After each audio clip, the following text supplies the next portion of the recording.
Peter McCusker.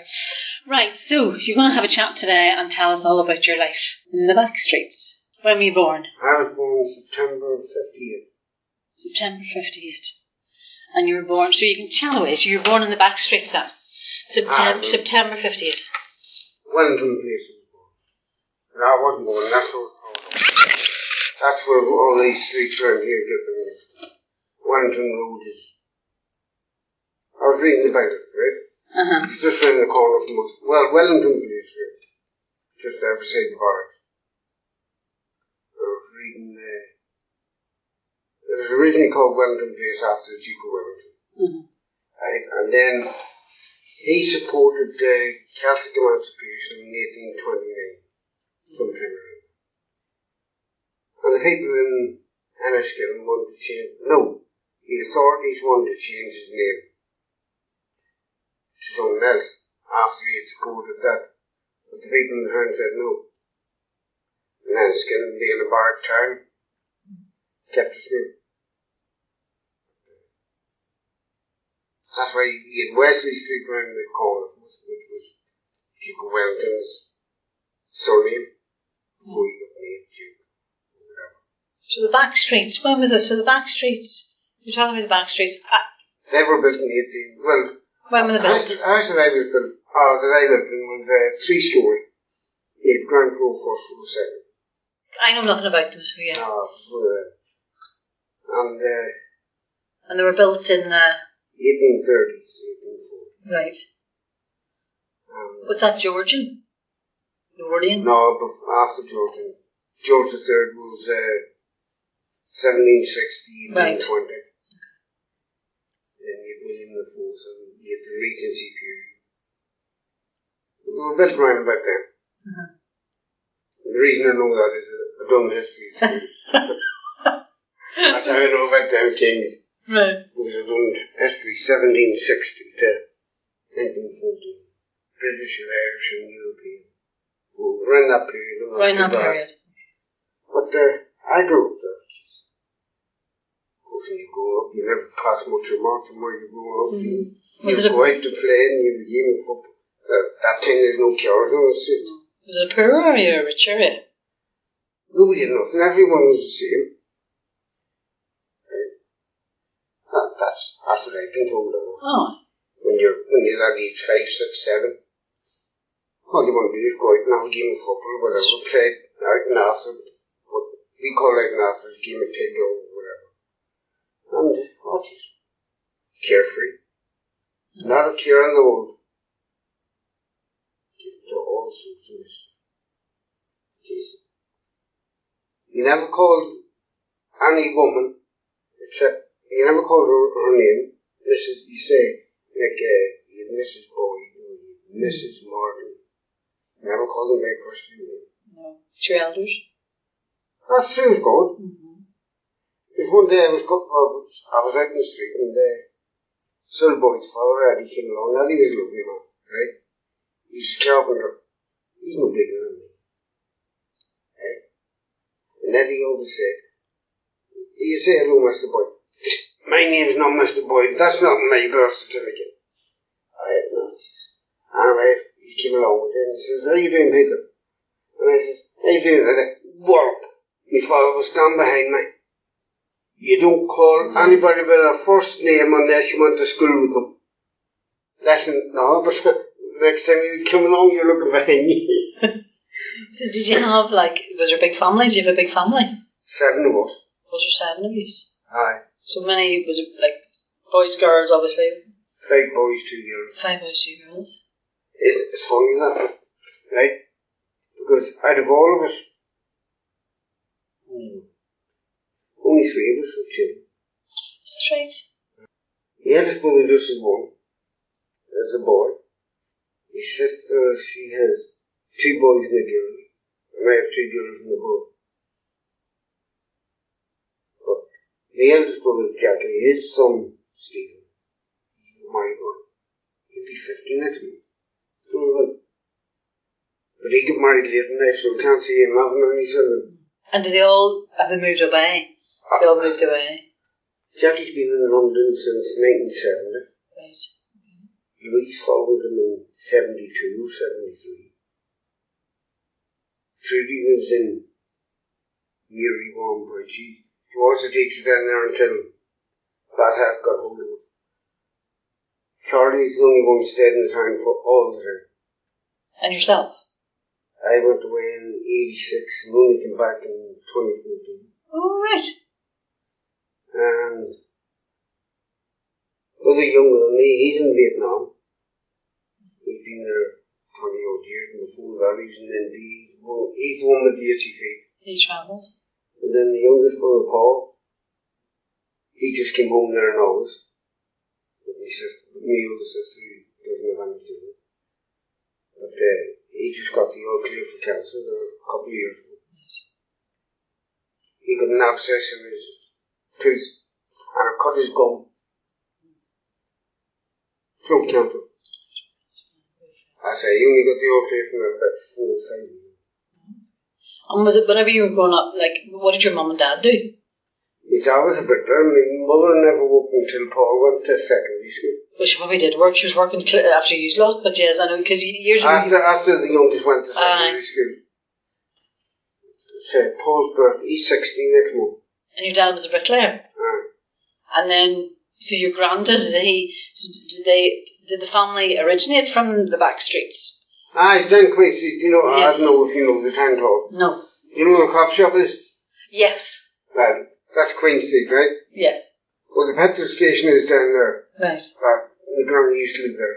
So your granny and granda lived there? Aye. Yes. And that, right, so that was your... Yes, that was a car house. Was it? How the bloody hell. Was that 3-story as well? No. Was that your mum's dad or mum? Was that your mum's? My dad's, no. Your dad's. Right, and not me masking, Calvin mum. Right. She used to stay in that house now. It's one of these holiday homes now. Oh, is it? All right. It's been renovated in the last 12 months.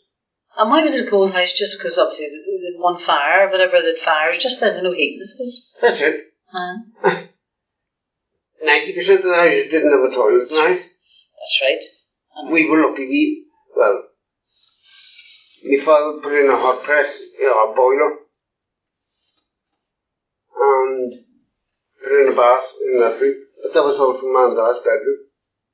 Right. So it was in like a sort of an ensuite. It was sort of in with your mum and dad's room. I was fitted in where you can. I know where you can. We can get it. That was Mum and Dad's room, just for the simple fact the boiler was there. Most people you went out into the yard. Oh no, we were considered snug because we had that. That's true, of course. I even asked Brendan. I said, Brendan, whenever we went to the bath, he said, you had a bathroom? Inside, oh yeah. Apart from that, the toilet was outside. The toilet was outside, but the bathroom was inside. And there was a toilet in the bathroom as well. Oh, toilet in the bathroom as well? Oh, you were posh. Well, growing up with it, you take it as natural. That's right, So, no, but apparently we were the posh. You were the posh ones? I couldn't tell you about any other house. No. I suppose you're obviously friends there, but you weren't in out the same. No, if we went out with friends and into the house, Eddie Boyd's son Cyril, he was in the same class in school. And we go over there, right? He had a big long workshop at the back. And then they had their own dollhouse and everything. We didn't have any of that. Well, I suppose it was 70s. Number 5 boys, you wouldn't have a dollhouse. No, you wouldn't have a doll's house. Well, there's no 2 girls, but still and all. They were both older than me. So where did you go? Obviously you went to school in Enniskillen, obviously. Or you all went to school in Enniskillen? Went to St. Michael's Primary. I think it opened the year I went. Right. Because I never went to Abbey Street, which was down in Queen Street. Right? Charlie was the last one to go there. I was only ever in there once, I think. Just in the place. But I remember even as a child. I went in there. I remember those split colour walls. Green walls used to be common in them days. Horrible, cold colour, if you know what I mean. Yes, no. Bottle green. Horrible colour. I think. And they were wicked. I'll tell you. Well, you used to some of them. No, some of them. But you used to get, You used to get smacked at school. You used to get the ruler, to get the cane at school. Tell me about it. Every time I changed, right, went to St. Michael's. I remember the day my ma put me in, the sister Christine, and my ma says, you be good for the mum. Right, I remember ma says, I'll see you this afternoon when you come home. Oh, she left me. Jesus Christ, I cried. I remember that. And I got up and danced in one of the tables. That was it. I ran out. Oh, Christ. Oh, she left that, so she did. So there's nothing like a cane? Sister Christine. I was one of them canes, you know, like a crook handle and all. Oh, aye. And what age were you? Eh? What, 5? 5. I was unfortunate. Doesn't matter what school class I went to, I was always the oldest. Oh, yes, of course, you were the... Because I was born in September. But imagine a 5 now. Imagine 5 getting cane now. Imagine at 5 years of age having to put your hand out. All right. I'll give you the other side of the penny on that. You had manners. Well, true. Because you're scared. If you didn't, you know what you're getting. No. Now, you've got 5 and 6 year olds and nothing like the language coming out of it. It's unbelievable. No, it's true. I know, and years ago, I know you maybe didn't, you thought you didn't really realise, as you say, that you didn't have much. But nowadays the kids have everything. I've got a cousin. I've got a cousin. I won't tell you his name. Now you're being recorded, remember you. Eh? No, I won't tell you his name. And, that's just, my brother was doing a bit of tiling in the phone a couple of years when he was home. And my cousin, his first cousin, and he was showing a load of people around. Right? Charlie was down there on the floor doing his tiling, and he wouldn't say boo. Charlie said hello to him, and he just walked on past as if he wasn't there. Later on that day when the crowd was going, he came up and said, how you doing, Charlie? Charlie said, no, you go fuck off, I tell you how bad he is. He even went to Paris to get married so that he didn't have to invite his brothers and sisters. As true as God as I sit here. Oh, shocking. I don't know him. He's my first cousin. But he's about, he's 10, at least 10 years younger than me. Whenever you were growing up, did you feel like... But they lived on the other end of the street from us. You probably never seen them hardly, did you? Passing or something? We were on this end of the street. Harry McCusker in there. The other end of the street was Sean. Right? Which is straight opposite the Castle Barracks. The entrance that used to be there. And one time we used to see him. Like as I said, there's at least 10 years between me and the eldest one of them. Right? Was whenever we used to go to the dentist in the Castle Barracks. Right. Oh, that was so much fear for that. No injections then. Oh, Christ. I'll give you one next time. That's an award of life. I never knew I had so many teeth. Stop making me laugh. Right? I swear to God, I went to there for nearly a year solid every week. Why? Why did you go every week? Don't ask me, I'm only a cub. You only a cub? What age were you when you went every week? Were you getting braces or something? No. 8, 9, 10. You went every week? Well, it felt as if you were going every week. Oh no, I went every week. You went every week? To the dentist? After I came out of there, I used to go to Andy Berry's, which was right across the street. Right. And the only way I got out of it, in the end they give me gas. What was wrong with your teeth? God knows. Do you know what? The last time I was at the dentist, it was 1974. Right? That probably put you off for life. It did. Of course it did.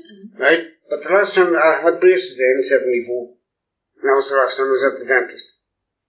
Until I came home in 2014. Right? And I went and registered at the dentist and said, we are accepting NHS. Oh, yes, yes. Right? So I said, I might as well register. So I did. And he brought me in for a check. And he said, when was the last time you were at the dentist? And I said, why? I'm just asking, he says. I said, 1974. April 74. He says, what, how long?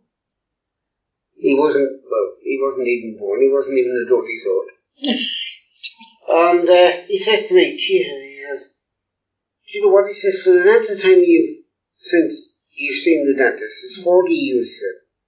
He says, you've got remarkable teeth. You've done rightly. How was all that going every week?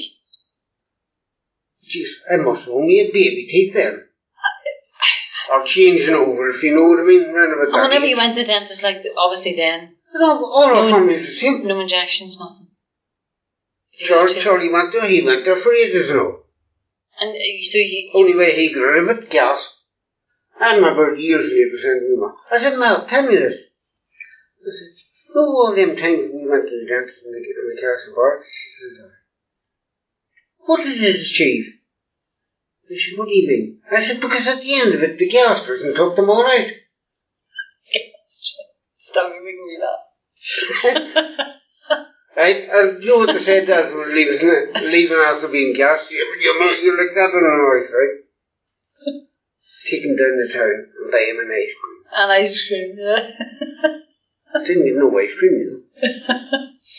Well, I was going to say, so whenever you, when you went to school and stuff like that, obviously you went to primary school and you went to St Michael's Grammar School then. You went to St Michael's Grammar School. Was that the primary school was a feeder school or something for the bigger school, wasn't it? Actually, no, but it only opened in 63. Right. Before that, it used to be boys and girls were all together up in, I don't know, do you know where the convent is? No. Do you know where the monument is? Yes. Oh, yes, I know where you are, yes. Boys and girls used to be all just go in together there. And then they split you up.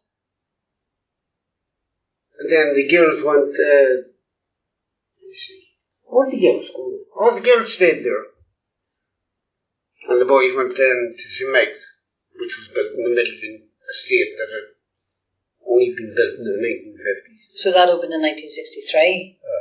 I think it was 63. It might have been a year in front. What it was, we were the first year that started at the bottom. Right, okay. Right? But there was older boys that were taken from the other school, yes. So you were the first year in? Aye. The first proper year. The first proper year.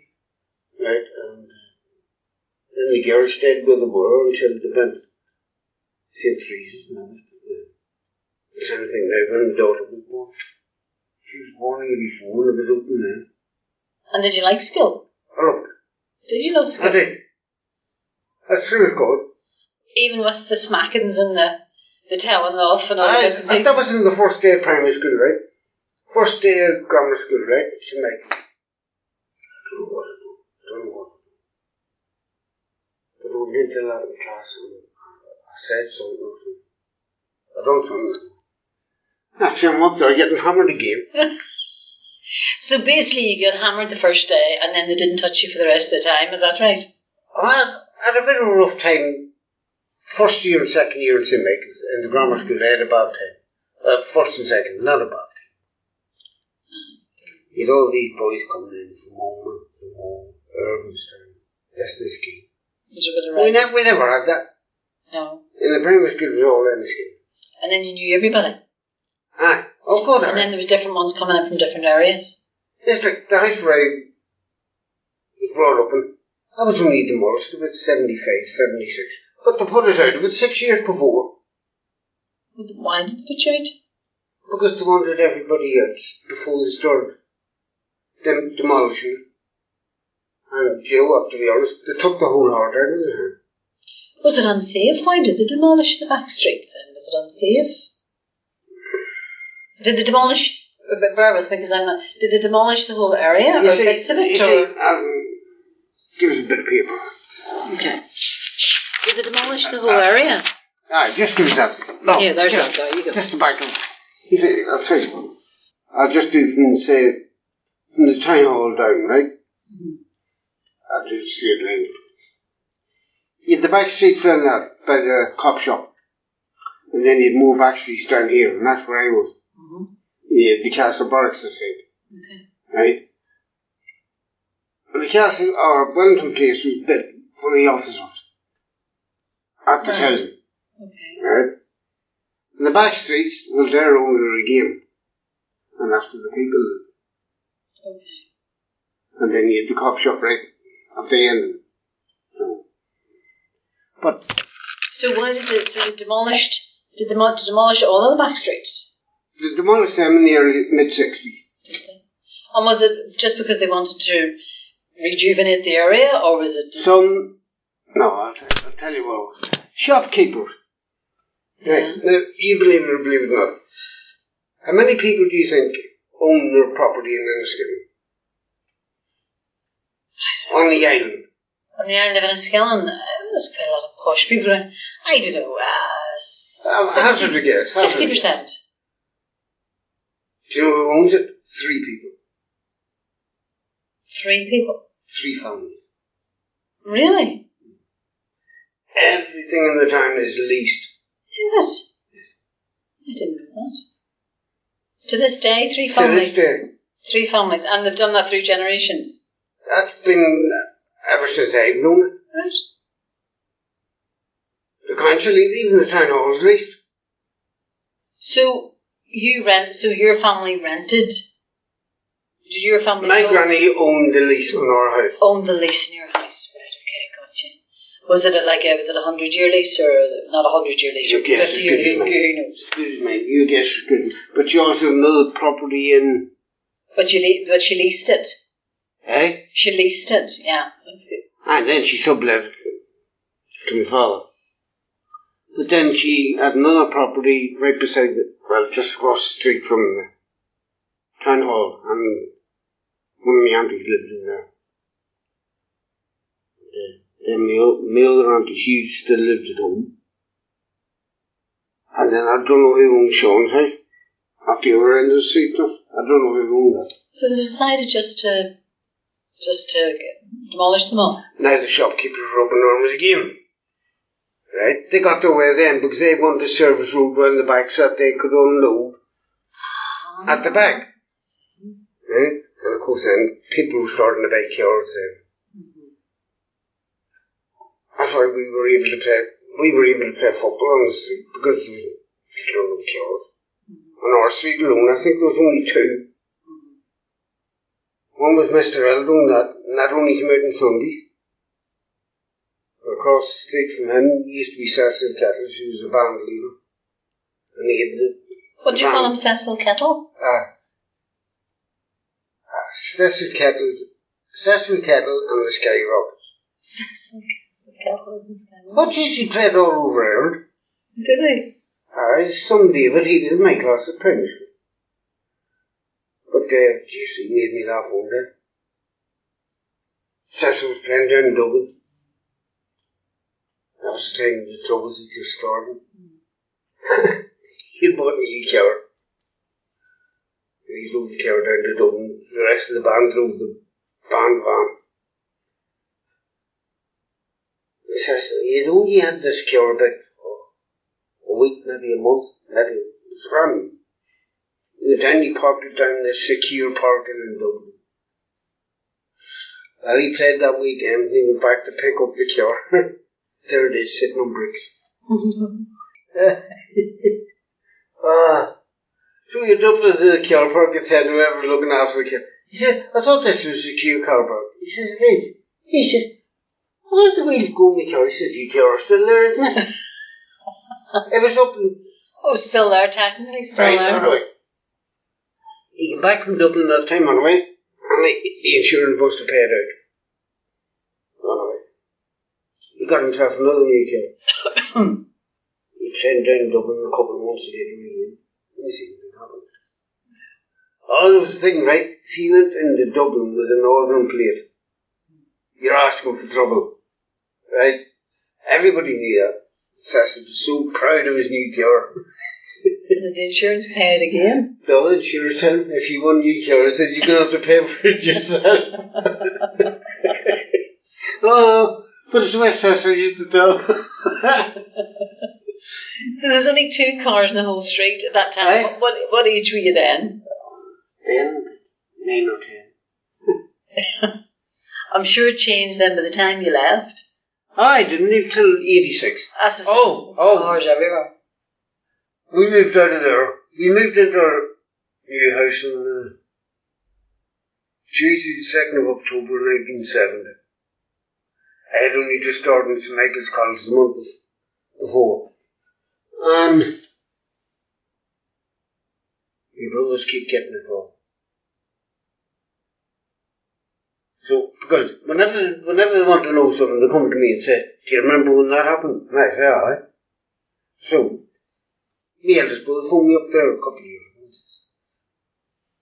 How old's your Charlie? And I said, why? He says, he knows that he's got a big birthday coming up, but we don't know when. We know it's October. Aye. He said, what age is he this year? Well, if you're asking me, he's got a big birthday, but we're not sure whether it's this year or next year. I said, it's this year. Didn't even know his birthday. The only ones that know the birthdays in our house is me.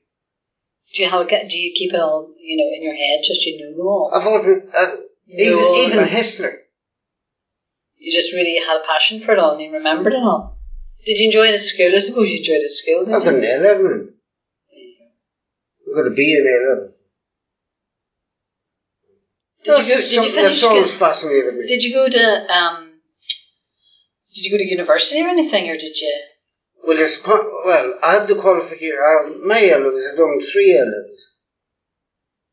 2 elect. And one was getting more scientific, and I was never a science person. That was geography. Geography is very scientific. By studying the soils and all the alkali and all the whatever you got in it. That was definitely not my cup of tea. If I had to do the choice again, I would drop it. I wouldn't have done A-level in geography. But I passed it. So you did history. What did you do? Irish. History, Irish, and geography. So what would you have done with it if you hadn't done the geography? I wouldn't have done it. I'd just done the done the two. But I got 2 B's in them. And an E in geography, which was a pass then. If I had the choice again, I wouldn't do geography. And you stayed at just the one school then, and then Skillen to do all that? Aye, at the grammar school. Right up to grammar school, right up to A-level, yeah. Right, and then I went, I wanted to become an estate agent. Or an auctioneer of value. Right, and the only place I'd done at that time, in all Ireland, was the Polytech in Newton. Was it? To be an auctioneer? To train how to be an auctioneer? Yeah.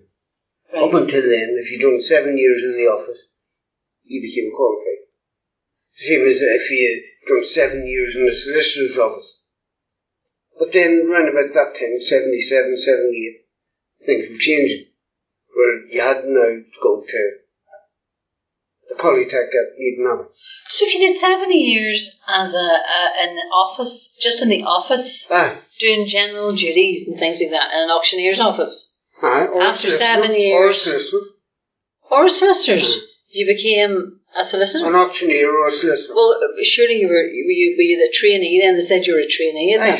It was like an old apprenticeship. An old apprenticeship, yeah. That's all I can liken it to. Aye. Whereas, there's a young couple out beside me at the minute, Dylan, his name is. He left school last year. And he inquired about apprenticeship. Yeah. Well, and then a skilling son. No. So he had to go and find a plumber who'd take him on. Yeah. And he used to be 7 years of it. Because that's the difference nowadays, isn't it? It was easier to get an apprenticeship or... Well, my brother, be a journeyman or something, or do something like that. My brother took up bricklaying and asked me for it. And even then, that was changing. The city and guilds were being brought in then. Now, he's 2 years older than me, so you're talking about. He left school when he was 15. 71. And he had to go and... I always thought it was down Dundrum way, but it's not. It's not as far down as Dundrum. Someplace normal, he told me. I said, I always thought it was Sweden. He said, no. But he went there anyway. And, my mum met somebody down the town one day. And her husband was a big wig in the agricultural college or something like that, but local.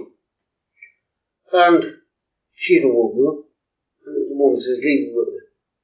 She got him a place in the agricultural college out here to learn how to bricklay. But she used to go every Sunday evening, leave home, and then come back on Friday evening. He was only 15. Crazy. She's my mom was delighted. But him and my father never got on. They would never put the two of them in the same room doing the same job. Oh, right, because your dad. His dad's sitting in his ways, and Charlie's bringing in the new methods. And what did they say? Oil and water don't mix. Oil and water don't mix. Or maybe they were two alike. Eh? Maybe they were two alike, were they? Probably. Yeah. Looking back in the day. They probably were two alike, you know, too. They were sitting in his ways. Oh, and he kept going. That what's annoyed you? That bollocks at work today. Did they work together at any point? They ended up both of them on the council. Did they?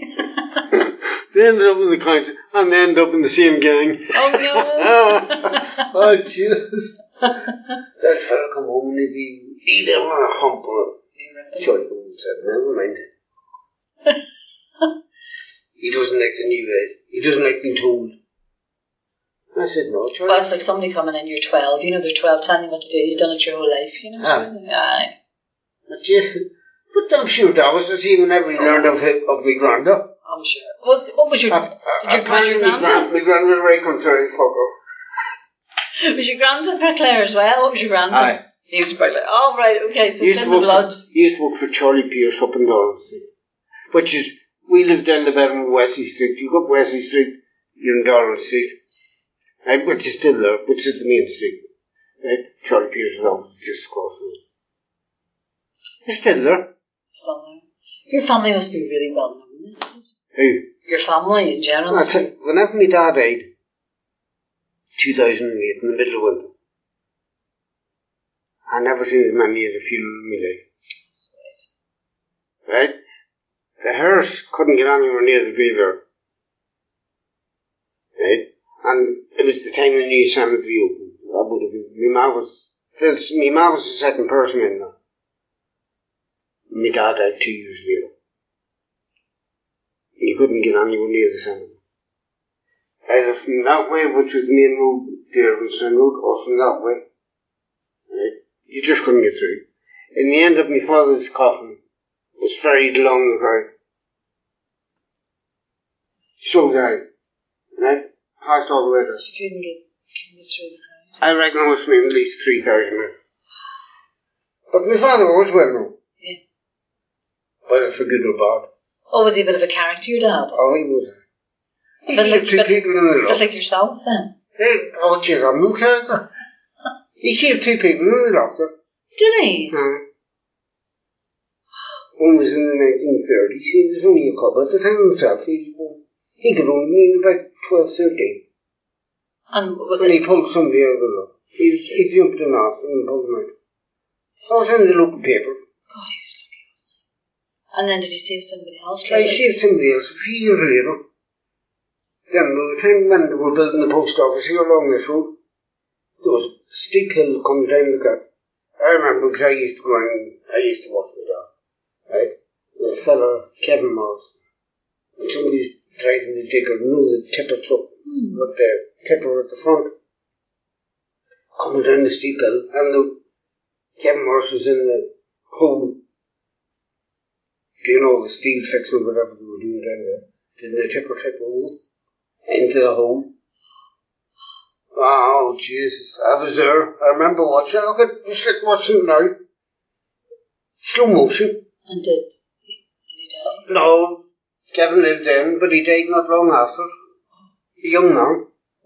Natural causes. Was it natural causes? Yes, that didn't kill him. Eh? That didn't kill him, the tipper truck? No, he escaped injury that day. He was a lucky man that day. He was a lucky man.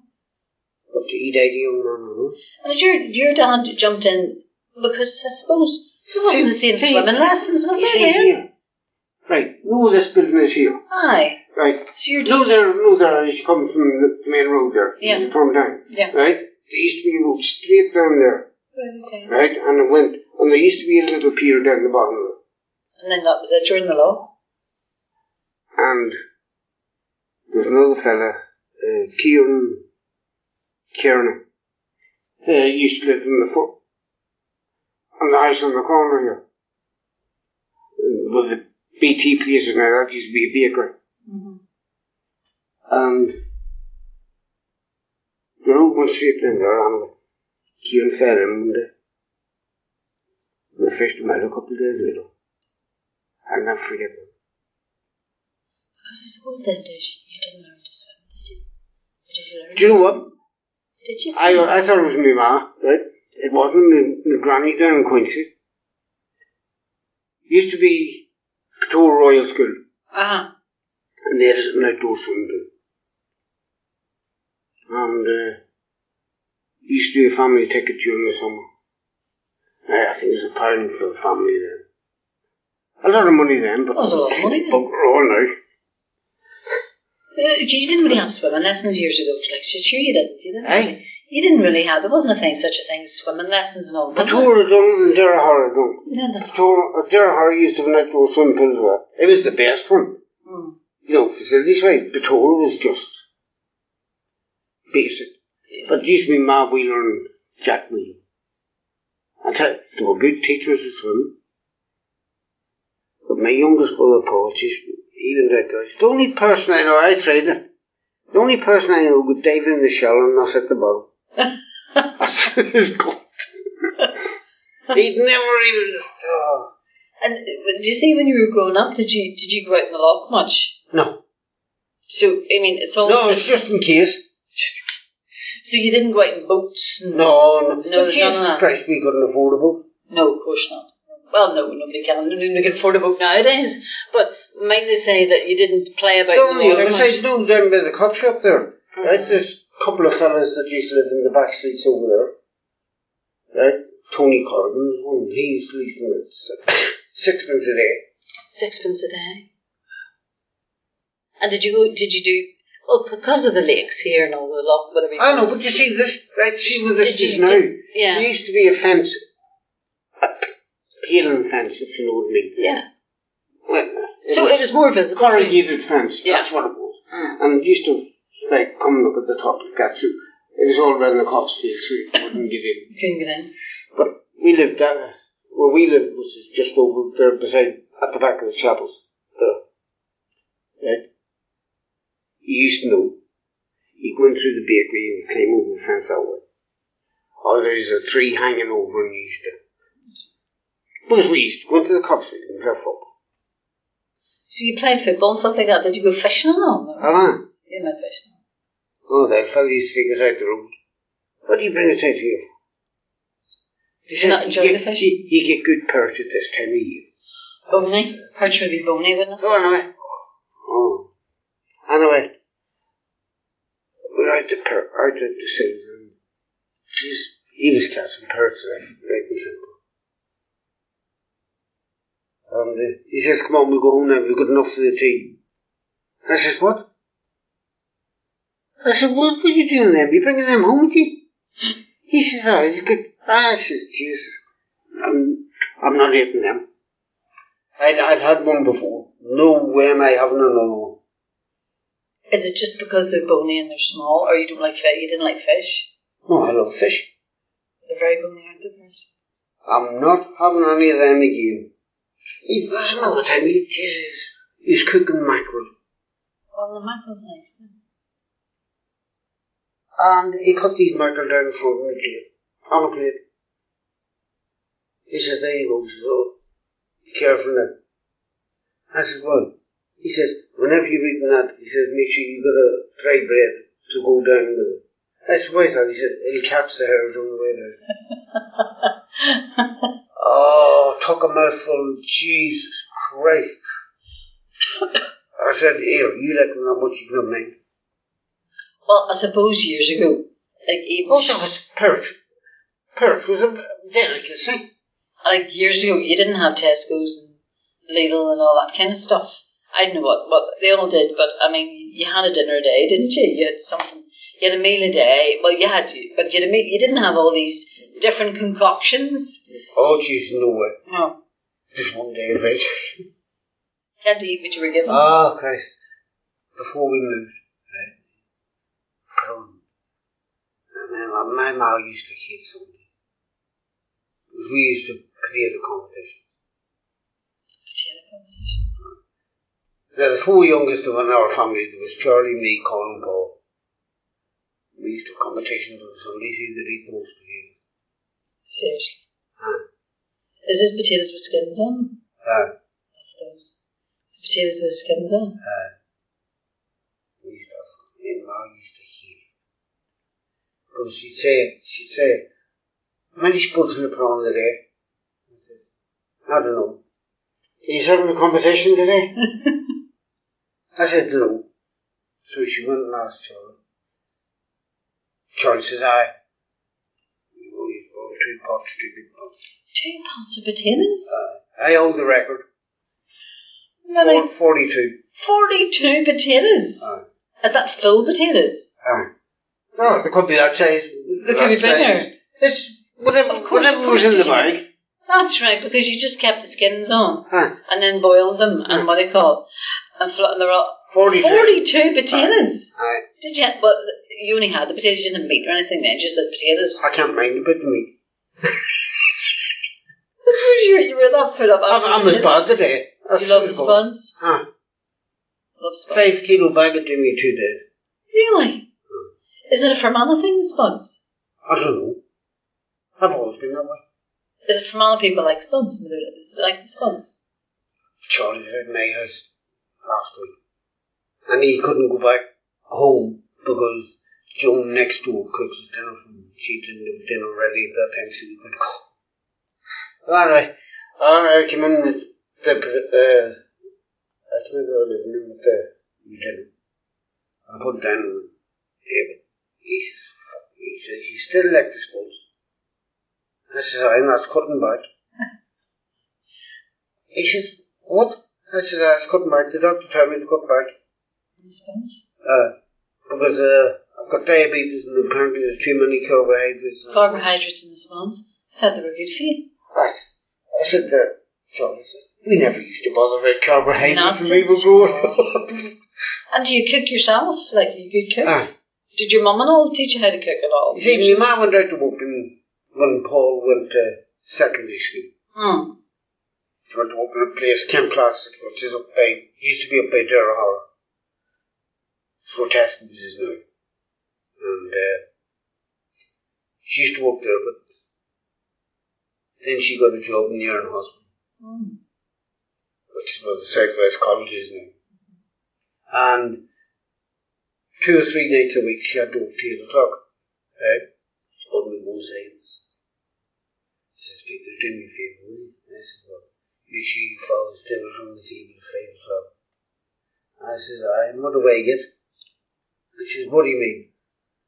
I said, if you don't want arguments in the house, man, you're going to have to give me 10 fags a day. I swear to God, I was only about 12 at that time. 12? And you were cooking the dinner? Were you? Did she prepare it for you? Did you cook it? Did she prepare it for you? No, I paid the spuds. You paid the spuds and did whatever meat there was at 12? Wow. For 10 fags a day.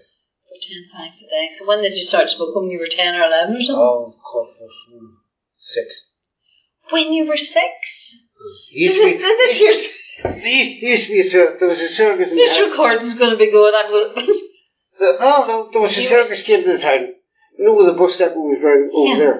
Well, just across the road there. Just as you come into the home. A circus came to town. Well, the circus would come every year. That used to be the gate. Yes. Right? No, well, there was another gate at London. There was nothing here up there, but... Anyway, so the circus... Me and Henry Jameson, right? We had our own ruler and everything. You owned your own? Me and Henry. At 6? Right? Well, we used to pick up the butts that was on the ground and put them into the roller. You know, the Charlie sings. Charlie was by the 8 at the time. He ran home and told Ma. Martin said nothing to me at dinner time. Did your mum smoke? No. Your dad smoke? Every one of us smoked.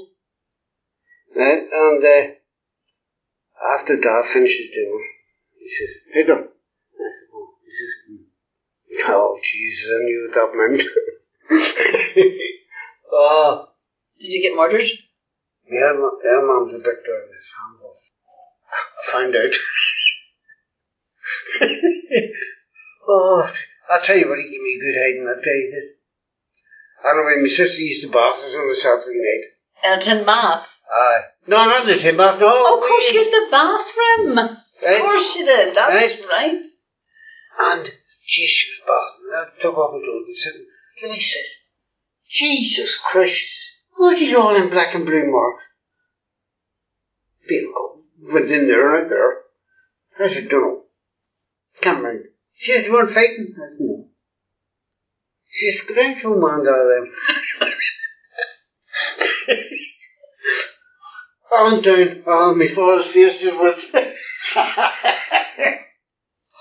You probably didn't realise he was as heavy handed. He thought he was. He all got beaten after that. But looking back at it, I deserved every one of them. But no, but that's what you did then, wasn't it? Really, you got a hide. No, but looking back at it, I deserved every one of them. That's true as God. Well, before we find something, but did you have any special moments any special moments of your time living there? Any really, I know because it all seemed to be a really special time. Do you know that church is across the way there? Yes, I think the big one. Eh? There's a couple of big ones across the way. Now you've got the big one, which is the Roman Catholic one. Yes. And then there's one on the other side. Aye, that's St. McCartan's. Yes, St. McCartan's. Right, there's another one. I think it's Methodist. Right. But anyway, we'll go up to decide to put a new roof on it. And we'll turn the game of out and after. The game of what? Out and after. Out and after. As a game. You know, find hiding places and whatever. Hide and seek. Eh? Aye, same as that. We used to call it out. Out and after. Right. Decide to climb this. All the scaffolding up to in the church. Mm-hmm. And I got up to it. I got up on top. Don't know how I'm going to get up. And with the roll, I'm looking down at all these, at the boys running around. Right? Because once you were caught, then everybody was to catch up. Scattered. Oh, yes, right. And everybody's out. At the start, it's only one person. Out now. Right? Everybody else is hiding or whatever. Couldn't find me. I'm up on top of them. Eventually the sus said, after about an hour, I said, I'll go and get down.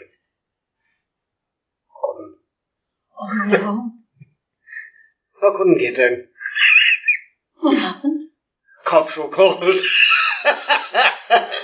Oh, jeez. Did they have to get the fire brigade for you? I don't think the fire brigade were called. I don't think so. Did they have to help you get down? We're going to hide inside and all. Oh. Bringing the police to the door. Oh, yes, that's what you definitely weren't allowed to bring the police to the door. No, I got knocked down in Queen Elizabeth Road. Jesus Christ. Did you? I was only about 6 or 7. Something. I don't know where I was coming from. It was dark in the evening, I know that. And just down there by the roundabout. Got knocked down. Got up, thought nothing of it. Now, the man who was driving it, he says, "You alright, son? You alright?" I said, "Aye." Right, he says, "You're not hovering?" I said, "No, I just walked off home." Oh, later on that night, he knocks on the door, doesn't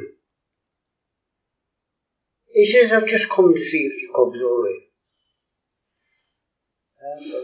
"Peter, get down here." And were you alright? You got a hiding for them, no? For not telling them. How dare you get knocked down? That's right. I'm not telling